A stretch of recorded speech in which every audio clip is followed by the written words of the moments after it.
Hallo und herzlich willkommen, einen wunderschönen guten Abend. Es ist schon dunkel draußen, deswegen filme ich heute mit Kunstlicht.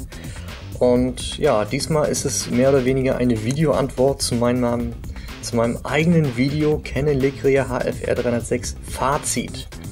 Und zwar habe ich zu dieser Kamera ja schon ein Fazit abgegeben und habe mich auch darüber geäußert, dass dieser Akku Spiel hat, also viel Spiel meiner Ansicht nach, und dass, wenn man das Gehäuse vorsichtig, also wenn man die Kamera vorsichtig schüttelt,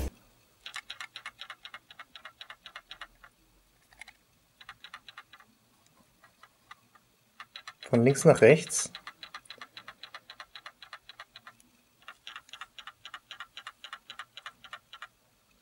ich hoffe, ihr konntet das hören. Das sind so die zwei Kritikpunkte an dieser Kamera, die ich habe.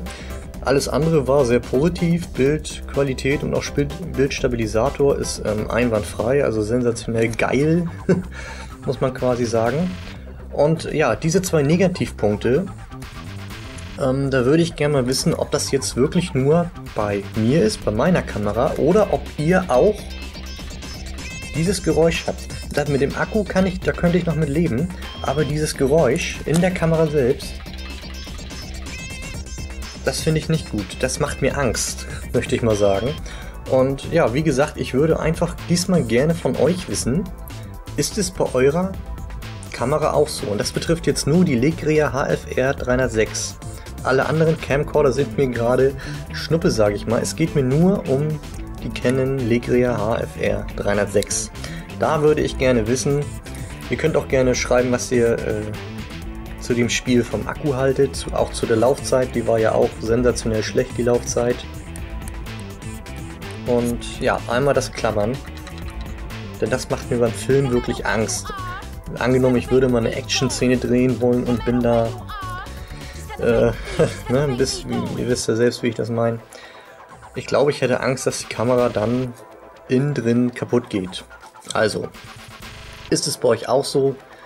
Hat jede Canon das, oder ist es jetzt ein Grund für mich, dass ich doch tatsächlich die Kamera zurück zu Canon schicken müsste, zwecks Garantiezwecken? Darum geht es mir. Ich würde das gerne von euch wissen und würde auch gerne mit euch mal darüber diskutieren. Gut, so viel dazu zur Canon Legria HFR 306 Fehlervideo quasi.